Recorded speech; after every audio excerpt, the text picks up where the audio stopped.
Welcome to the Center of Everywhere podcast, where we explore stories of rural Minnesotans who are making a difference in their communities.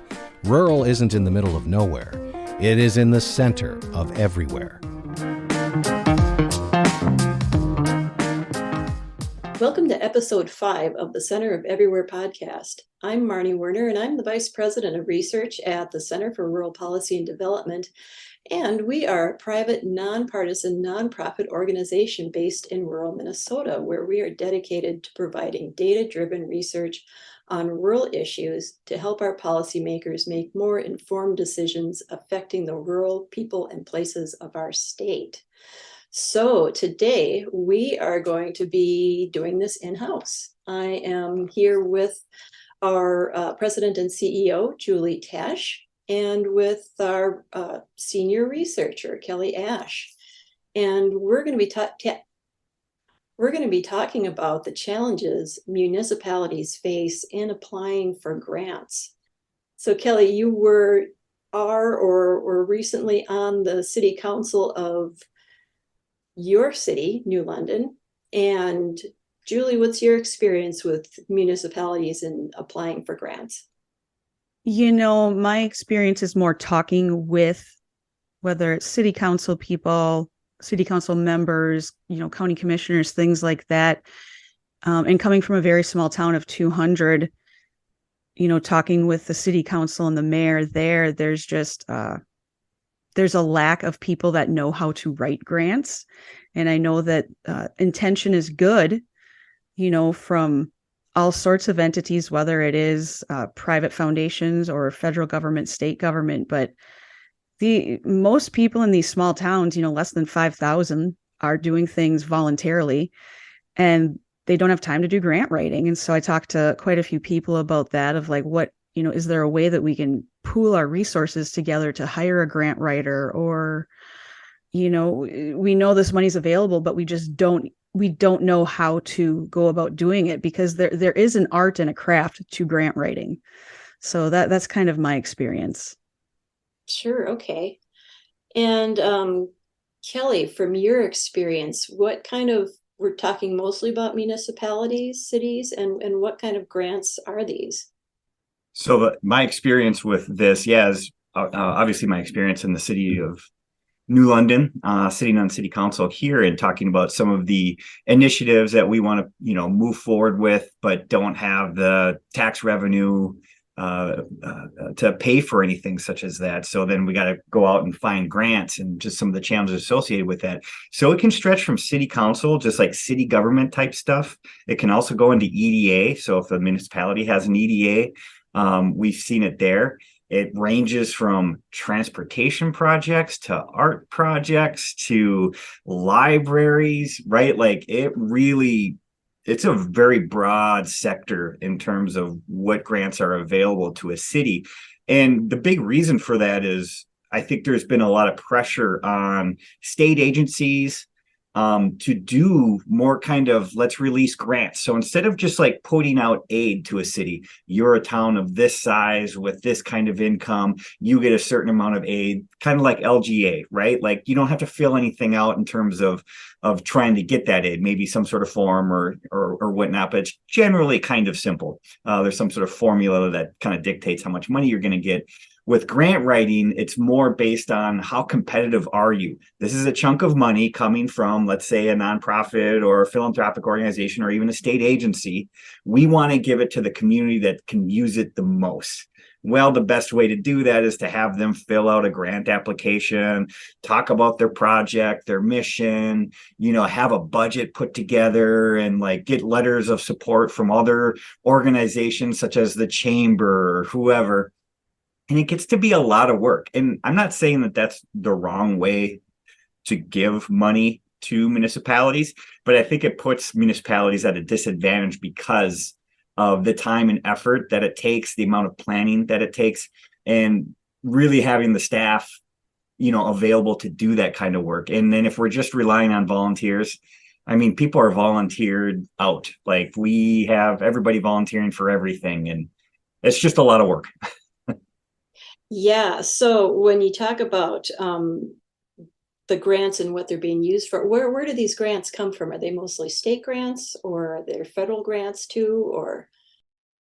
Yeah, it's all of them. I mean, so I'll give an example here in the city of New London. We put together a local option sales tax that was passed, that we're raising money to move the library into a better building. So the city wanted to purchase a building or build new, and have the library move over. Well, the state agency for libraries has a grant that can go towards facilities, chairs and types that for communities, smaller communities that have a need to invest in these sorts of things. The grant opens up, I think, every 2 years, if I remember right, or maybe it's every year, maybe it's every two. But again, it's quite a process. You have to fill out the application. You have to have your budget all together. And granted, the library, we don't have a library committee in town. Our city administrator is already packed and booked.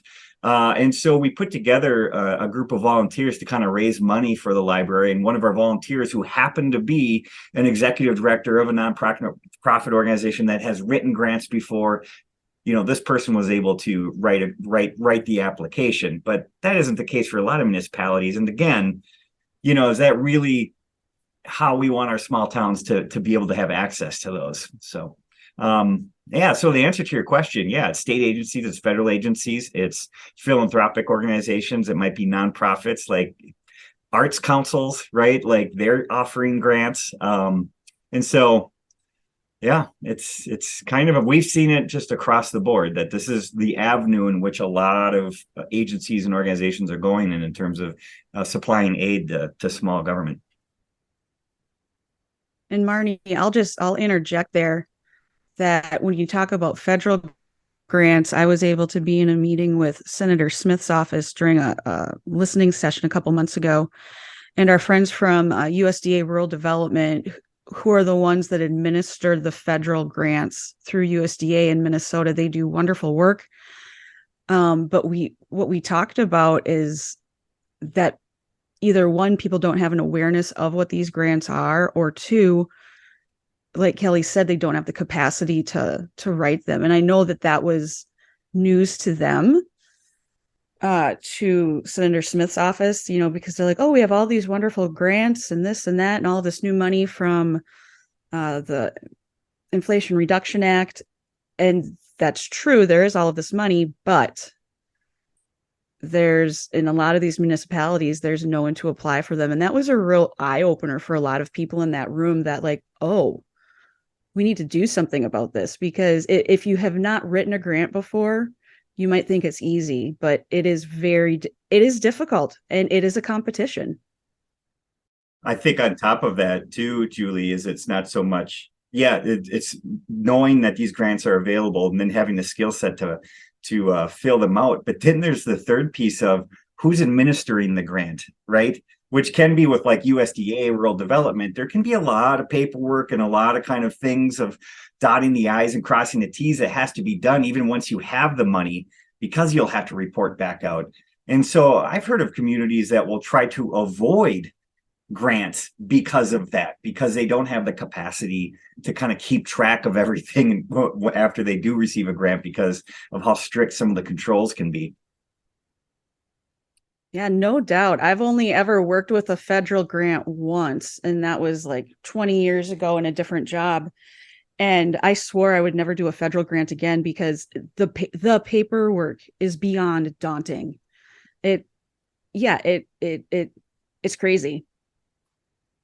Especially when you look at some of our smallest municipalities that may have, a 5-person city council and one city clerk, and that's their staff, and yes, like you're saying, they're volunteered out. And so you just don't have that capacity that you have in, in more urban areas where you just have more people to call on for things. But now also, what about private grants too? Because there's an issue of just being able to access private money in rural areas, even just finding a foundation that will, give grants in a rural area. Do you guys have any thoughts on that? It's a doozy. It's difficult. We're fortunate to be funded by two and the Blandin Foundation specifically focuses on rural Minnesota. That is all that they fund, which is phenomenal. But they are a rarity. They're the only ones that I really know of in the state that really focus on rural communities. That is a private foundation. And when you look nationally for private foundations, I forget what the statistic is. I'll have to look it up here, but it's like 80% of the grant dollars in private foundations goes into urban areas. Now, some may say, well, that's where the population is, but how do we redistribute that wealth a little bit more in the private foundation area? So it is funding rural for private foundations is very difficult, and it's a very niche market, and one that it's almost like a pet project for somebody. So last week, one of our board members was telling me about Leona Helmsley's trust, which was just crazy. But Leona Helmsley's grandson is very passionate about rural and about rural health.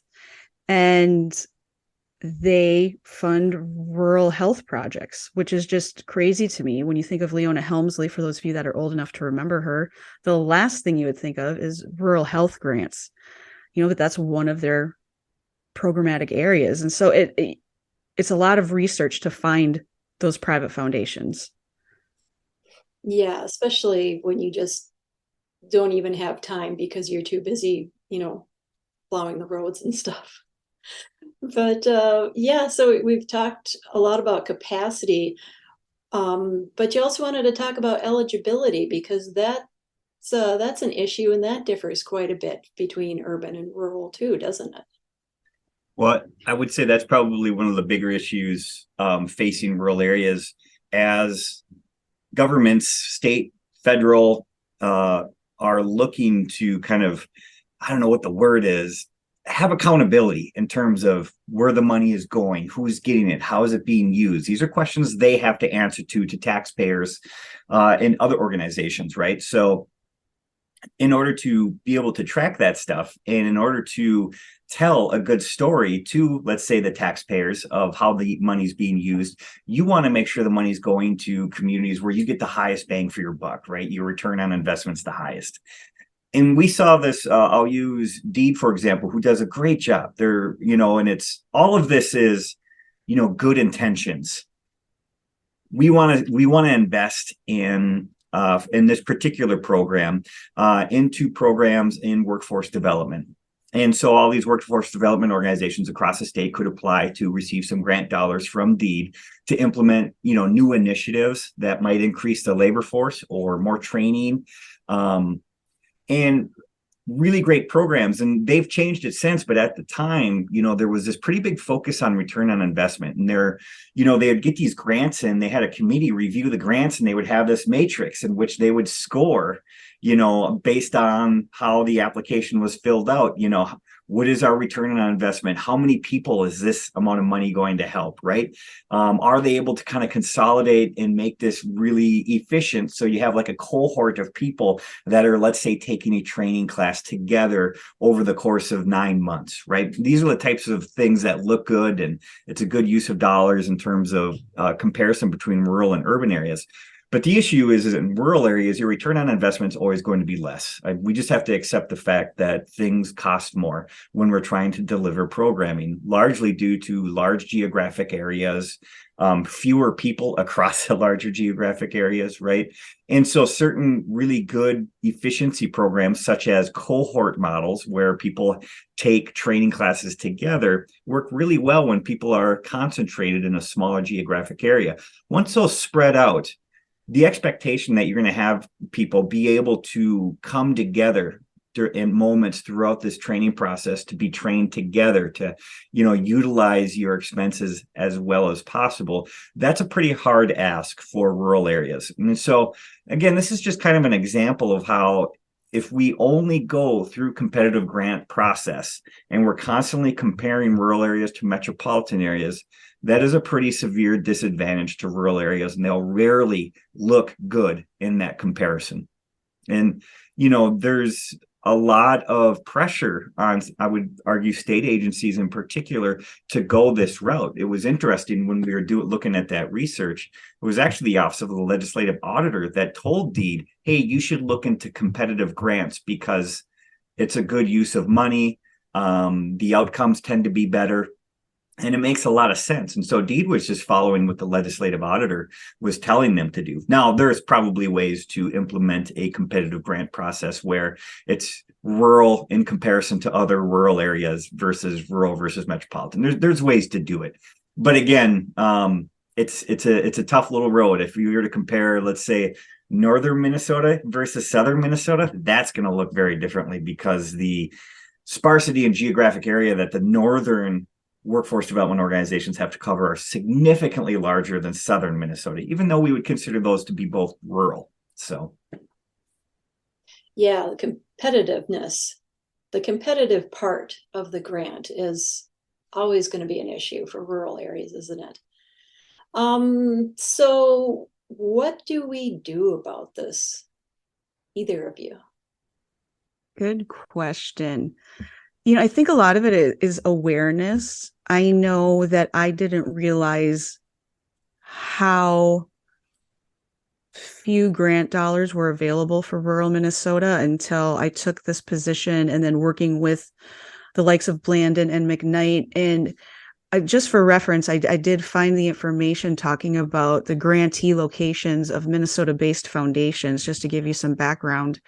And there's 3 types of foundations. And so there's community and public foundations, private foundations, which is like the McKnight and Blandon, and then corporate foundations and giving programs. So your Cargill's, Target Corp, things like that. And so just to give you a background, for community and public foundations, 74.6% of the dollars go towards the Twin Cities, 11.7% go to Greater Minnesota, and then the remaining is outside of Minnesota.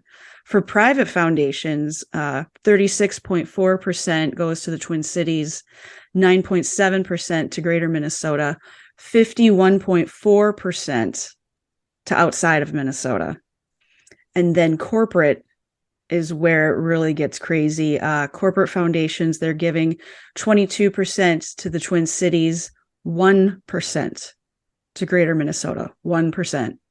And then 76.7% outside of Minnesota. So all of these 3 foundation areas have very different ways of operating and use their money how they want to, but that just shows right there that there is a disparity. And so when you look at it in total giving, basically nearly 60% of the dollars given by Minnesota grant makers, it does stay in Minnesota, but Greater Minnesota is only receiving like 8.6% of that. So there's huge variations in there. And I think there's growth, there's opportunity for growth in there. And I think a lot of it goes along with something that all 3 of us have talked about quite a bit, is changing the narrative, changing the rural narrative. It's hard. It's arduous work, but it needs to be done. And it's changing the narrative with our funders. I think of McKnight Foundation, who's been with us since we started in 1997. They went through a big strategic planning and new CEO in the whole 9 yards. And we weren't included initially in their funding model, but now we are, because we advocated for ourselves and helped them realize rural Minnesota is a great place to invest. And so I think that needs to be everyone's job in Greater Minnesota, is to advocate and changing that narrative. Yeah, and I think there's, 2 different kind of components to this. The first one I would argue is the way in which grants are distributed. I tend to think, and I would be curious to look up some research on this in terms of whether it's the most equitable, but I feel like, state agencies, let's just start there. if they're going to have a grant program, it should be distributed almost on a regional basis. And then within that region, you can have a competitive grant process.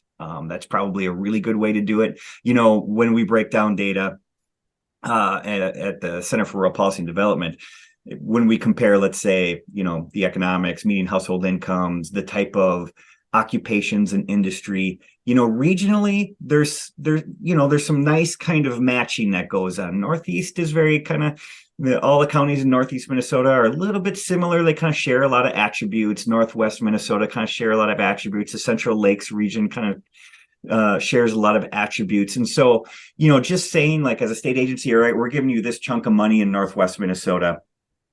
These 3 organizations figure out how it's going to get distributed through a grant process. You know what I mean? Like, because I feel like we have a pretty intense framework and infrastructure throughout rural Minnesota that are really in touch with what's happening on the ground, really in touch with the issues, and could probably distribute it really, really well. And I'm thinking of, the RDOs. So all of our RDCs, our rural development commissions across the state. I'm thinking of our workforce development boards at the federal level that are across the state. We also have initiative foundations, right? Like, I feel like there's a really good kind of groundwork or framework in the rural areas that are in touch with the needs and how the money could be invested.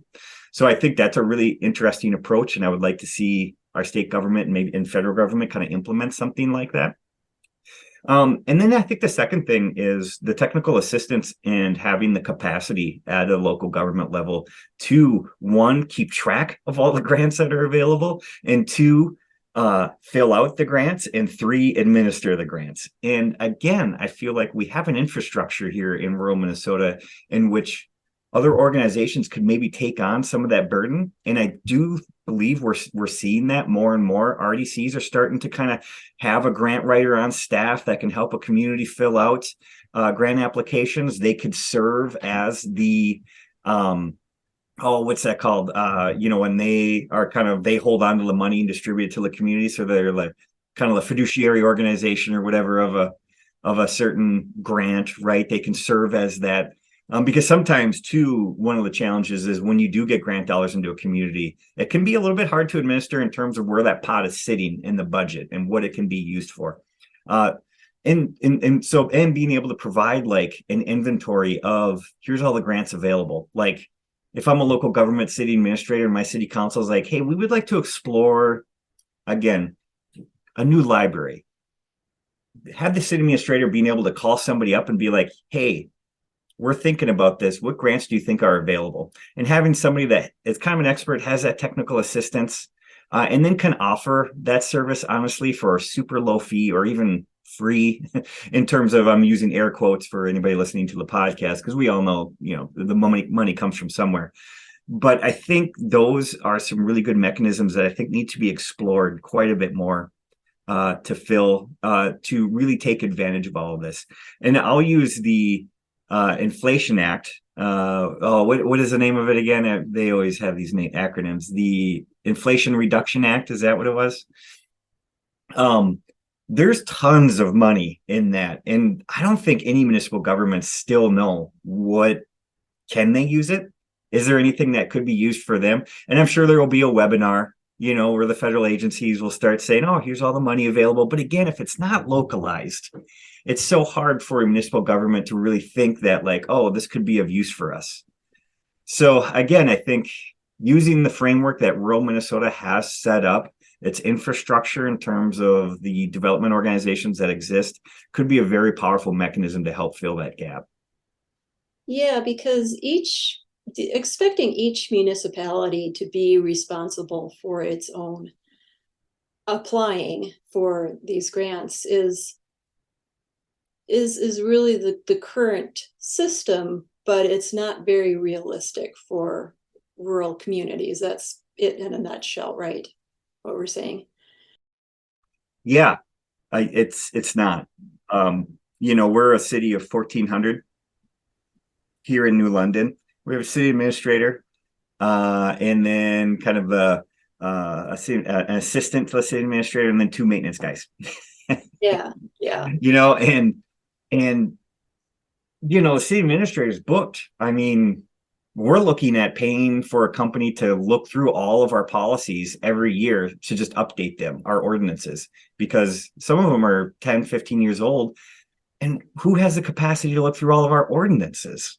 So I think it just makes sense. And I think at a state level, the infrastructure is there. Well, and I can think of a couple of examples where this has actually been done pretty successfully. And one is, fact, with DEED, with the Minnesota Department of Employment and Economic Development. They issue a couple, $2-3 million in grants every year in support of childcare development. But they issue that money directly to the 6 initiative foundations around the state. And then those initiative foundations are responsible for distributing that money through grants within their own regions. And so that's, been a really good model for that particular system. And then I remember about 10 years or so ago when there was a really devastating fire in the middle of Medelia, in the middle of their downtown, in the city of Medelia down here in Watonwan County. It's a small city.